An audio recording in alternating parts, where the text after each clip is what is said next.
G'day guys, welcome back to another tipping video on the channel, and today I'll be going through my round 5 tips and predictions. So yeah, let's jump straight into it.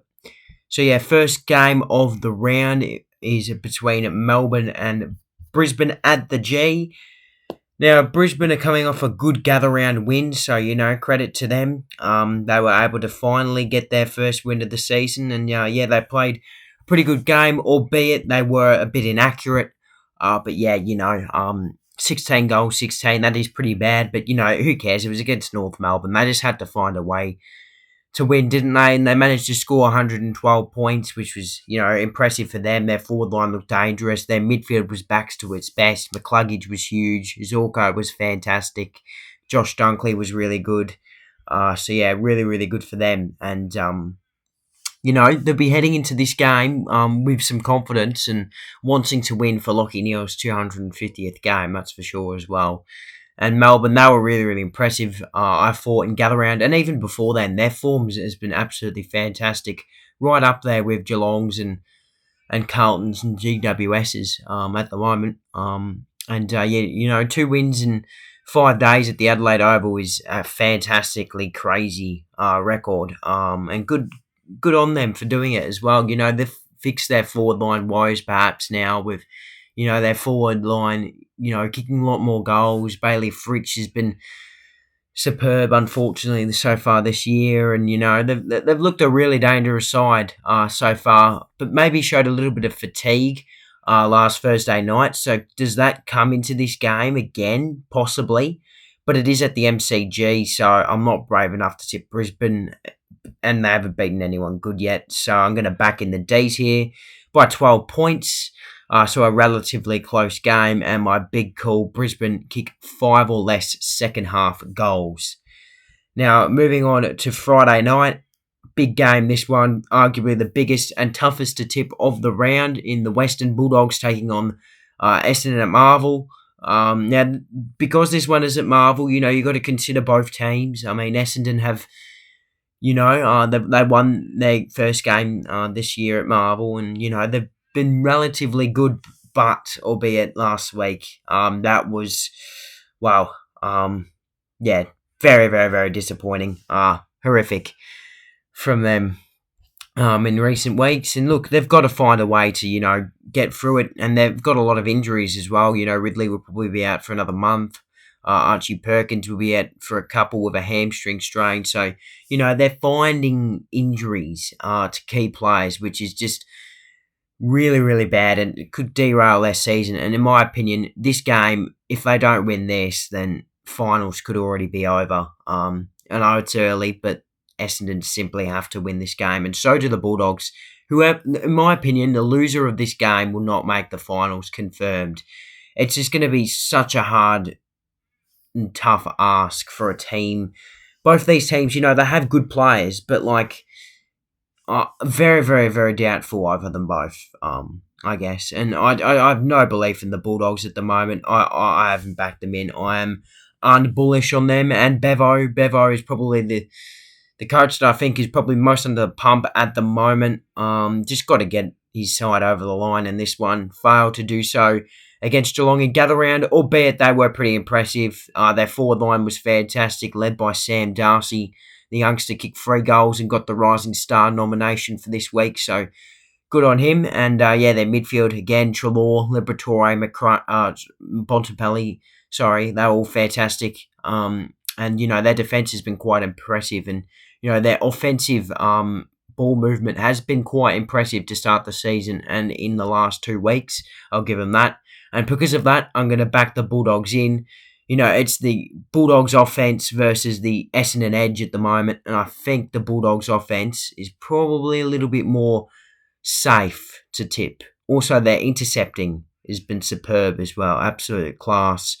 Back him in by 10 points. It'll be a close game, a tricky one to tip, and my big call is both teams to score over 80 or more points.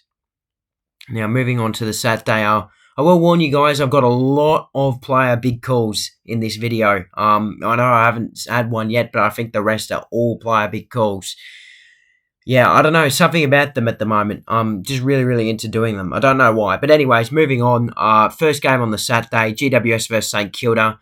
Now, I probably won't be watching any Saturday games, though I might be able to catch uh, one of them, but I certainly won't be able to catch this one, which is a shame because, it's an interesting game at Monica as well. GWS, they don't have a great record there, but they haven't lost a game so far this year. In St Kilda, it was a good comeback win against Richmond at Norwood. But really, if they want to be a top 8 team, they shouldn't be down to Richmond. Albeit, credit to Richmond, they almost beat Carlton and they did beat Sydney at the MCG. So, credit to them. And credit to the Saints for coming back and winning. It was a great comeback from them. And they've had some really good moments in games, in most of their games this year, but they haven't quite got the results they might have wanted, albeit Collingwood result would have been absolutely fantastic for them. They still have some players out. Hopefully King's a bit better this week, and you never know with St Kilda. They could pull off a miracle here, but probably going to back the Giants in for mine. They were really impressive against Gold Coast for the majority of the game. Toby Green kicked 5 goals. Callum Brown and Jesse Hogan kicked bags again. Hogan could have kicked even more. He's in Coleman winning form at the moment, Jesse Hogan, and I wouldn't be surprised if he wins it with the start he's had to the season. But yeah, like I said, back the Giants in for mine by 25 points in this one, and my big call, Riley Bonner gets 30 or more disposals to continue his good start to life as a Saint. Now, moving on to the next game, Carlton versus Adelaide. Adelaide, look, this is simply a must-win. They have to win or season over, in my opinion. Matty Nicks, he's still bullish on his team, but I'm not so bullish on Matty Nicks and the Crows as well. Their forward line, it's just not working at the moment. It's really, really sad to see, as I do love the Crows, and, they were the number one forward line last year, and at the moment they're number 17, I think. So, yeah, look, it's not good. Tex Walker, he had a horrible game against Melbourne. Him, as one of the leaders of this football club, has to step up and respond this week because his performance just simply wasn't good enough. It's just un-Tex-like from what we've seen from him in the last few seasons. It was, I want to say it, the worst performance I've seen Tex had since maybe 2020. It was horrible. It wasn't just him, though. You can't just blame one player, can you? Their midfield isn't getting it done, and their defence, apart from Mark Keane, who's been absolutely phenomenal, their defence overall, though, has been quite shocking. And, yeah, look, they're not going to win this game. It's that simple. They cannot win this game. It's just impossible for them at the moment with their current form. And, yeah, Carlton, look, credit to them. They won last week, albeit they shouldn't have. Probably should get over the robbery, but I'm never going to. Credit to the Blues, though. They're the new clutch kings. They're the new Collingwood. They win close games, and albeit close games aren't great, they do help confidence, because when you win, you're winning, and your team, your team morale is just going to keep going up as soon as you keep winning. So, yeah, enough yapping. Carlton by 17 points for mine, and my big call, Adelaide kick 10 or less goals in this game. Now, moving on to the Saturday night games, the first being Gold Coast versus Hawthorn at the People First Stadium. Yeah, Hawthorn, they have been quite disappointing this year, albeit in their last 2 games they have had impressive comebacks, but yeah, they failed to get the 4 points, which, controversially probably could have been theirs. Jack Ginnivan, he was really good against his former team, unfortunately. Blake Hardwick kicked 4 goals on us as well. So, yeah, credit to the Hawks. Good on them for not giving up. But that first half definitely let them down. So many turnovers, really cost them. And Gold Coast, look, they were really good, I thought, against GWS. It's just that last quarter, and again, apparently they've lost 3 out of their last 4. They're 3 out of their last 4 quarters. They've conceded a crazy amount of goals. So they need to fix that up. And if they do that, I think they'll beat the Hawks. But albeit, Hawks have been coming back in recent games. Could we see Gold Coast maybe get a big lead and then lose it? Who knows? I'm going to back the Suns in, though, because you have to. It's at their home by 20 points. So relatively close.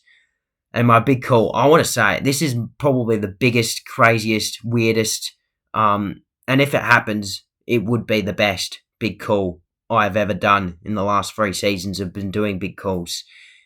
And my big call is the 4 Gold Coast youngsters, Ethan Reid, Will Graham, what's his name?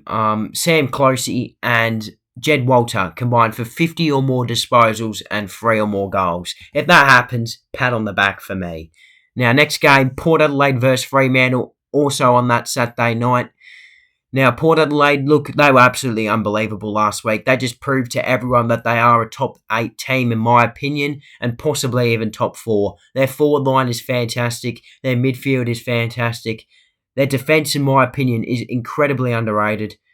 But yeah, talk about their midfield. Connor Rozee, his first half was arguably the best first half I've ever seen. And Jason Horne-Francis' second half was arguably one of the best I've ever seen. So, yeah, everything going right for Port Adelaide after that game, albeit they didn't get the points against Melbourne, meaning they have to win this game, heading into a huge game against Collingwood the week after at the G as well. And Freo, look, they were robbed. It's fair to say they've been fantastic this year, their defence in particular.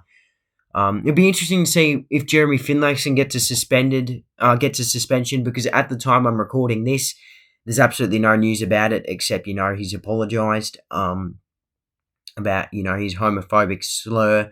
But yeah, look, Freo, they're definitely a chance, but I'm going to back Port in here by 18 points, and my big call, Zach Butters, gets 35 or more disposals. Now, moving on to Sluggish Sunday. The worst Sunday of football I think I've ever seen. 2 of the shittest games. If anyone watches these games, like if you're a neutral watching this, you hate yourself, honestly, because it's just shocking, isn't it? Geelong versus North Melbourne is the first one at Sunday, GMHBA. Look out, North. This is going to get big. Geelong are in a fantastic form, arguably the informed team in the competition. Their midfield, it's full of young stars. They've been down on clearances, so what do? They fix that up. They've been amazing at tackles. They drop that down. Every week it changes for Geelong. Last week their forward line was absolutely fantastic when it needed to be, and the week before, it was really good in times as well. Their defence was quite poor against Hawthorn at times, but then it was really, really good. It's just about getting the 4 quarters right for Geelong at the moment. And look, they've got North, so I'm going to stop yapping. North, their defence is absolutely shocking. It's the only area where they're letting down. They've been decent everywhere else, especially the ruck. Tristan Cherry has been absolutely sublime this year so far. And yeah, look, I'll back the Cats in by 55 points, and my big call, Tanner Bruin, gets 30 or more disposals for mine. Now, moving on to the final game of the round. Only 8 games this round. We've got West Coast versus Richmond at Optus. So, that does make it a little bit more trickier for Richmond, but with their current form, this should be a 4-pointer in the bank for Adam Uze's men. They've been pretty impressive. Their first half last week was fantastic. Shy Bolton kicking goals for fun. Their forward line really has been really impressive. And, with Liam Baker coming back into the side, there's absolutely no way I see Richmond dropping this game with their current form. Nick Vlauston as well has been fantastic this year. And, their pressure as well has been absolutely fantastic. That's the reason why they beat Sydney, in my opinion. And look, if West Coast don't pick up their game, this could be a double flogging on the Sunday. Yeah, look, West Coast, that they were decent last week at times. Half time, they were winning, so that's a huge tick. And losing by 26 points to a contender for the flag is, impressive, in my opinion. And Harley Reid was pretty impressive as well. Best game for the club so far. Kicked a goal, got in there, did some hard, gritty work. And look, West Coast, they blocked the corridor quite well against Sydney. So, it'll be interesting to see what other teams do against Sydney. But never mind about that. I'll stop yapping. Richmond, they should win this. And I'm going to actually go pretty comfortably by 37 points. So I haven't tipped any really smashing this round, but there's heaps of games that have potential of being smashings. But yeah, anyways, my big call for this one is Harley Reid to kick 3 or more goals. So that would be pretty crazy if it happens. I reckon he'll have a good game. And the teams on the bye, Sydney, look, they need the bye, don't they? Because, again, like other teams that haven't had their bye, they've been a little bit shaky and a bit fatigued. But yeah, their midfield's been fantastic, and they've got the best offense in the comp going through the corridor, but they've been blocked off, and, West Coast and Richmond have put the pressure on them in the last 2 weeks. That's two teams that could possibly come bottom four that they've, well, one lost to, one almost lost to. So yeah, that's a bit concerning, but nothing too worrying yet. We'll see how they go after their bye against Gold Coast at home. And Collingwood, yeah, look, for us, well, Matthew Lloyd's ruled us out, so that obviously shows you where we're at. If he's ruled us out straight after the gather round, then that's really, really bad. Look, I reckon our offense is still there, and if we get it going, we could be really, really dangerous again, with the handballs from moving the half back. At the moment, our pressure is the thing that's winning us our games, so if we keep that up, that's fantastic. We've got to keep winning the ball in the midfield, getting our forwards looks, because when we get in there, we're really, really good. We're really, really accurate and effective inside forward 50, and with the pressure from Bo McCreary and all that. And then look, defence has been the major issue, and look, we just got to try harder in defence. It's that simple. We can't be letting balls go out the back and easy goals from the goal square and simple mistakes. It's fixable, but we're going to have to do it quickly if we want to beat Port. Thanks for watching my sipping video. And I'll see you guys in the next one.